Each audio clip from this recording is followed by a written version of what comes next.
அஸ்ஸலாமு அலைக்கும். ரெஜினா கிச்சனில் இப்போ என்ன பார்க்க போகிறோன்னா, ஹெல்த்தியான அடை தோசை தான் பார்க்க போகிறோம். வாங்க எப்படி செய்கிறதுன்னு பார்க்கலாம். இதில் நான் என்ன போட்டிருக்கேன்னா, 1 கப்பு அரிசி போட்டிருக்கேன். அரிசி வந்து இட்லி அரிசியாக இருந்தாலும் பரவாயில்ல, நம்ம சாப்பாட்டு அரிசியாக இருந்தாலும் பரவாயில்ல. 1 கப்பு போட்டுக்கோங்க. 1/2 கப்பு தோல் உளுந்து போட்டுக்கோங்க. மற்றது எல்லாமே 1/4 கப்பு போட்டால் போதும். இதில் என்ன போட்டிருக்கேன்னா, பச்சை பட்டாணி, வெள்ளை சுண்டல், கருப்பு சுண்டல், பச்சை பயிறு, துவரம்பருப்பு, கடலப்பருப்பு, கேவரு, ஒரு 1/2 ஸ்பூன் வெந்தயம் போட்டுக்கோங்க. தட்டைப்பயிரும் கொஞ்சம் போட்டுக்கோங்க. போட்டுட்டு நல்லா கழுவி ஊற்றிட்டு ஓவர் நைட் நம்ம ஊற வச்சுக்கலாம். ஊற வச்சதுக்கப்புறம் நல்லா களைஞ்சி தண்ணியை வடிச்சிட்டு இந்த மாதிரி மிக்ஸி கப்பில் போட்டுக்கலாம். 2 ஸ்பூன் சோம்பு போட்டுக்கலாம். பட்டை கிராம்பும் போட்டுக்கலாம்.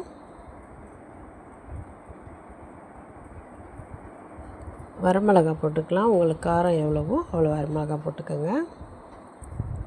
தேவைக்கேற்ப உப்பு போட்டுக்கலாம்.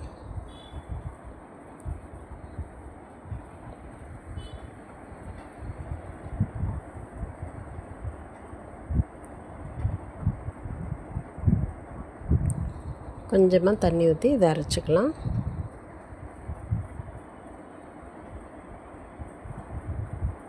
இந்த மாதிரி கொஞ்சம் கொரகொரப்பாக அரைச்சிக்கோங்க. அடை தோசைனாலே கொஞ்சம் கொரகொரப்பாக இருந்தால் தான் நல்லாயிருக்கும். நான் வந்து 2 தாட்டி அரைச்சிக்கிட்டேன். இதிலே ஊற்றி நம்ம இதில் போடுற பொருள் பார்த்துக்கலாம். இப்போது தேங்காவை சின்ன சின்னதாக கட் பண்ணிக்கோங்க. பச்சை மிளகா 2 பச்சை மிளகா கட் பண்ணிக்கோங்க.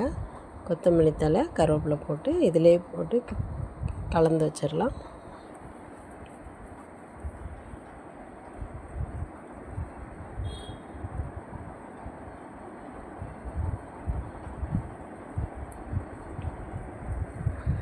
இந்த தோசை டேஸ்ட்டு செம்மையாக இருந்துச்சு. இப்போ வந்து இதை கலந்துட்டு நம்ம உரமாக வச்சுட்டு இதுக்கு சைடிஷ் சட்னி பார்க்கலாம். மிளகா சட்னி, தக்காளி 2 பழம் போட்டுக்கோங்க. வெங்காயமும் 2 வெங்காயம் போட்டுக்கோங்க. 2 ஸ்பூன் மிளகாத்தூள் போட்டுக்கோங்க. ஒரு 3 பல் பூண்டு போட்டுக்கலாம். உப்பு தேவைக்கேற்ப போட்டு தண்ணி இல்லாமல் அரைச்சிட்டு வந்துடலாம். இந்த மாதிரி அரைச்சிக்கோங்க. இப்போ இதை பவுலில் போட்டுட்டு நம்ம தாளிப்பு பார்க்கலாம்.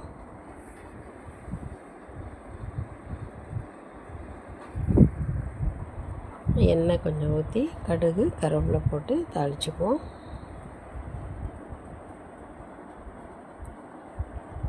இது வந்து வெஜிடபிள் ஆயில் போட்டுக்கோங்க. இப்போ நம்ம அந்த சட்னியில் போட்டுருவோம். போட்டுட்டு நல்லா கலந்து விடுவோம்.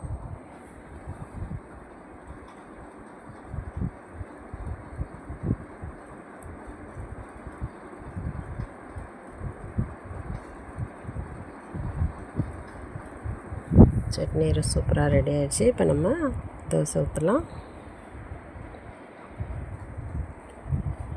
மாவு ஊற்றிட்டு மெலிசாக தேய்ச்சி விடுங்க.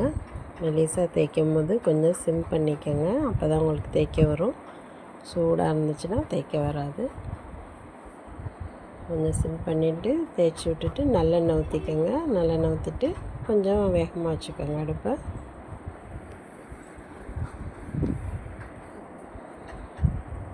நல்லா சிவந்து வரட்டும்.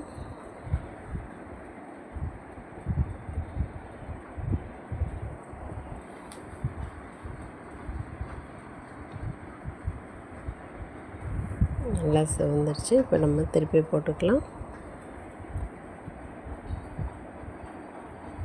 திருப்பி போட்டுட்டு கொஞ்சம் சிம் பண்ணிக்கோங்க. சிம் பண்ணி வச்சுருந்தீங்கன்னா நல்லா சிவந்து வரும்.